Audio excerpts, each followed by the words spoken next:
what's up, gang? It's officially the festive season, which means Mariah Carey's on the radio, there's Christmas trees everywhere, presents are getting purchased, and every single streaming platform is buzzing with different versions of one old dude who's come to embody the spirit of Christmas.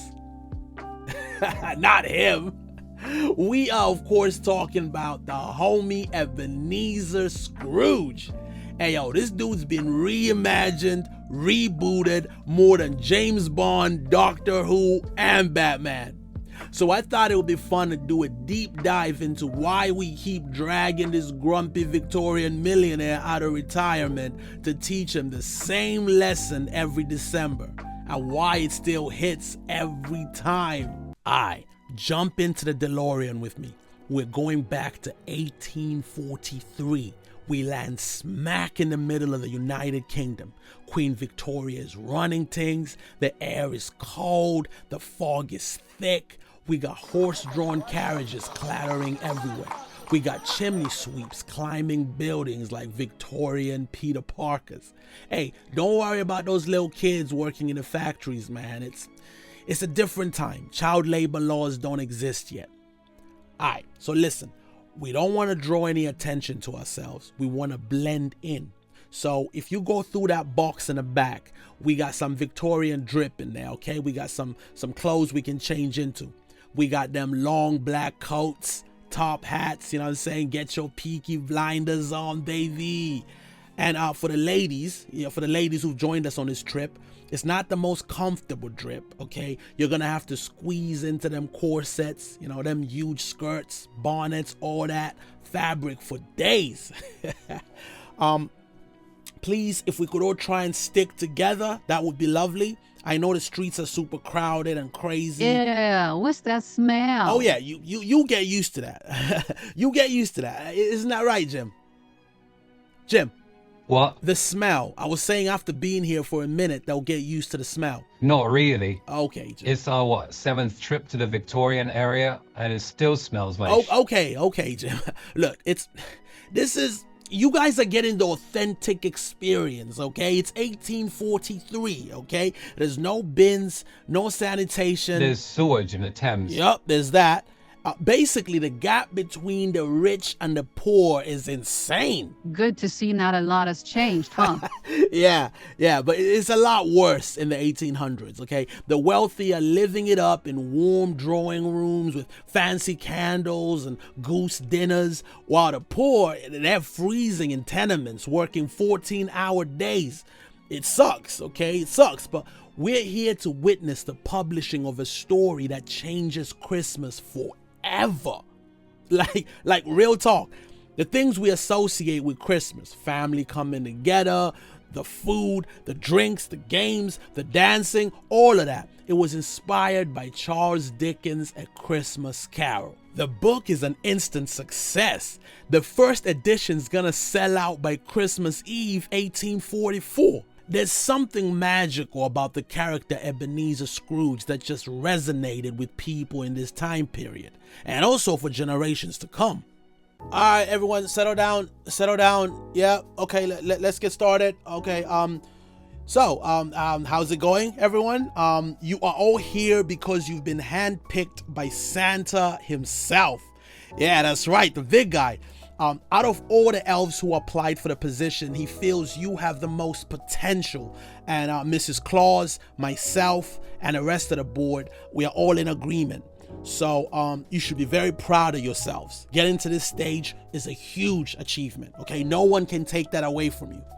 So, as part of our Christmas Spirit program here at the North Pole, we are going to be taking a look at Ebenezer Scrooge from the Charles Dickens classic, A Christmas Carol. Ebenezer Scrooge? Is that the guy that canceled Christmas? Great question. No, that's the Grinch, okay? We'll cover him in the next lesson, okay? Different species, it's a whole different thing, but great question. All right, Ebenezer Scrooge. Let's break it down.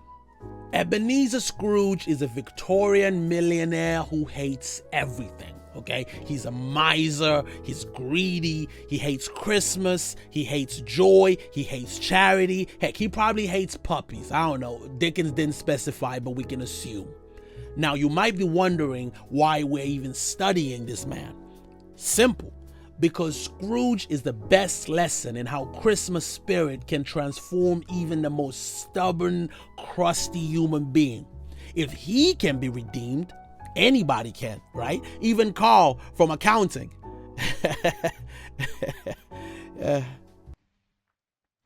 Hi, how's it going? So, remember when your deceased business partner came to you, wrapped up in chains, and he told you you'd be visited by 3 ghosts? I know, you thought it was a dream. What's that? You think this is a dream as well? No. I assure you, I am quite real. I am the ghost of Christmas past. Before your world streamed stories on glowing rectangles, the tale of Scrooge flickered in shadows and silence. Behold, the first film version of A Christmas Carol, produced by English film pioneer and scientific instrument maker R.W. Paul, directed by Walter R. Booth, starring Daniel Smith as Ebenezer Scrooge. 1908, the first American film adaptation starring Tom Ricketts as Ebenezer Scrooge. Unfortunately, there is no surviving footage or pictures of this reiteration. Alas, such was the case for many films made before 1929. But an article in the Moving Picture World magazine praises the film for its faithful adaptation of the Charles Dickens novel. It is now 1910. We are still in America, but we have moved from the windy city of Chicago to the Big Apple. New York City, baby! Starring Mark McDermott as Ebenezer Scrooge. It's 13 minutes long, and unlike its British counterpart, actually features the 3 ghosts of Christmas. 1913, back in England. This version, in a clever twist, starts with Charles Dickens sitting down to write the story, A Christmas Carol. Scrooge is brilliantly played by Seymour Hicks. This version really highlights the stark contrast between the haves and have-nots in Victorian England. 1916, The Right to Be Happy. Brilliant title. We are back in America. During the silent film era, this was the only feature film adaptation of A Christmas Carol by a foreign film company. With 62 minutes, they were able to flesh out the story a bit more than the previous adaptations. Directed and starring Rupert Julian as Ebenezer Scrooge. 1935, Scrooge. Hey, look, Seymour Hicks is back, reprising his role from the 1913 version. But this time around, we've got sound, making this the first sound film of feature length to adapt The Christmas Carol. Critics and audiences alike praised Seymour Hicks's portrayal of Ebenezer Scrooge, with President Franklin D. Roosevelt showing the film at the White House on Christmas night.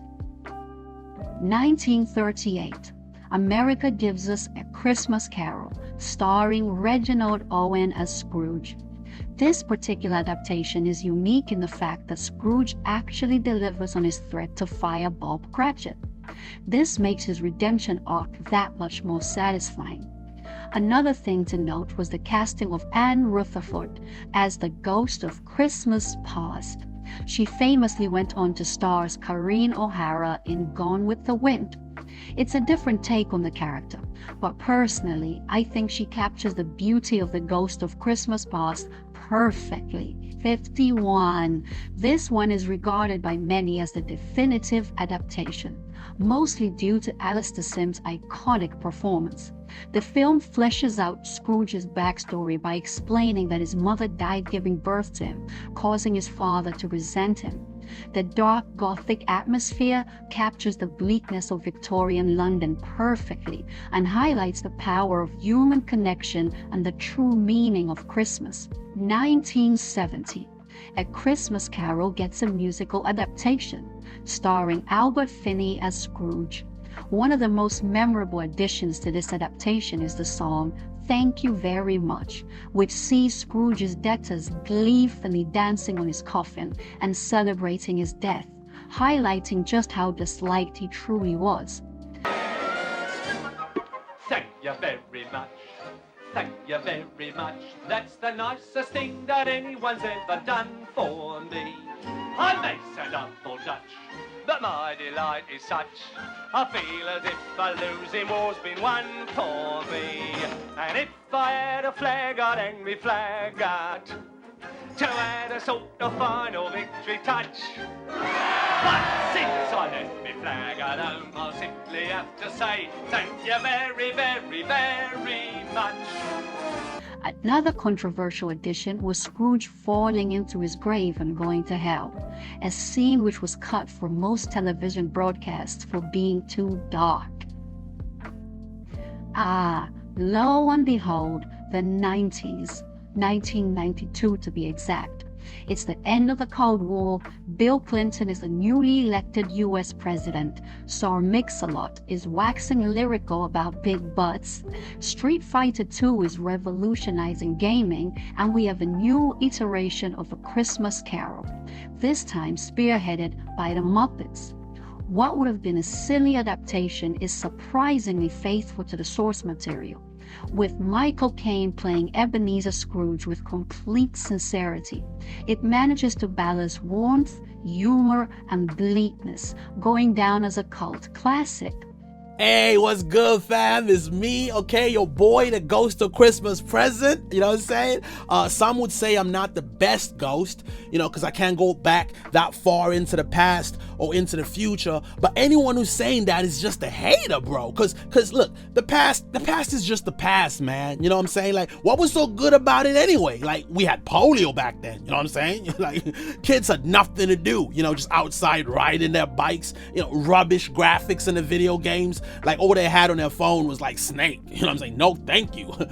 There was no streaming. If you missed your favorite show, you were cooked. Everybody the next day's talking about it. You didn't see it. You know what I'm saying? It's awkward. And the future is not what you think it's gonna be. There's like no flying cars, no Android baddies in your bed. Well, maybe like in the distant future, but I promise you, the folks then, they're still nostalgic about like now. Like they're like, oh, take me back to the good old days. So the present, man, the present is where it's at, okay? So really, me being the Ghost of Christmas Present, it's like the best gig ever, okay? You know what I'm saying? I can't go too far back, but like 2012, man, Scrooge and Marley. Richard Knight Jr. retells the classic tale in a modern gay perspective. It's camp, it's fun, but it's like well-intentioned, you know what I'm saying? It captures the true spirit of the OG version, and it's a true testament to how well Charles Dickens' story holds up. Scrooge is played by David Pevsner. We out here just being super inclusive, man, you know what I'm saying? Big up the present.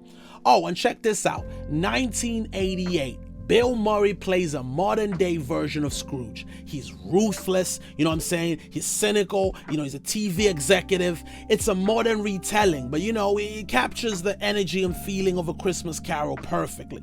In 2009, we had Robert Zemeckis giving us that Polar Express energy with Jim Carrey doing up Ebenezer Scrooge. The animation's a bit, especially during the Ghost of Christmas Past bits. But it feels earnest and heartfelt, and it's low-key a guilty pleasure on me, man. I ain't gonna hold you. 2022, we got Spirited. Will Ferrell, Ryan Reynolds. It's a clever twist on the story, okay? Like Jacob Marley, Scrooge, and the ghosts all work together to redeem one human soul every Christmas. Scrooge is close to retirement, but he decides to take on one more job. It's fun. It's a fun ride. Also in 2022, we got Scrooge, A Christmas Carol, which is an animated remake of the 1970s joint. We got Luke Evans killing it as Scrooge. Beautiful animation, and they really dive deeper into Scrooge missing out on his one true love due to his greed. It's fire. If you haven't seen it, go check it out. You know what I'm saying? It's on Netflix. Go see it. 2025, Christmas Karma. Okay, so this one was a little bit mid, okay? I'll give you that. It was a little bit, but they tried something new, okay? They tried something new, so shout out to them.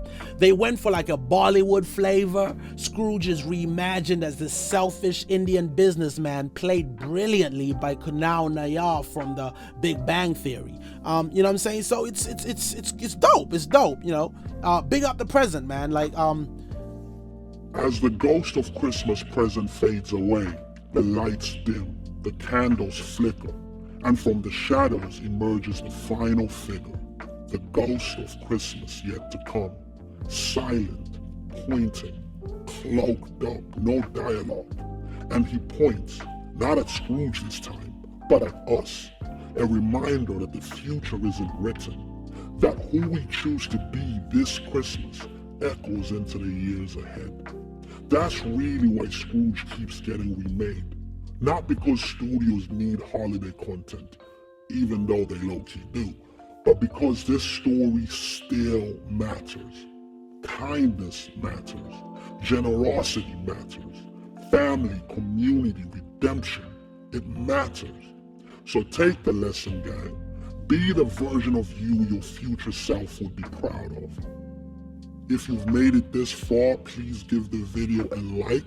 If you haven't already, please subscribe. May this Christmas be full of joy, warmth, and peace. Till next time, you take care of yourself, fam, 'cause I love you.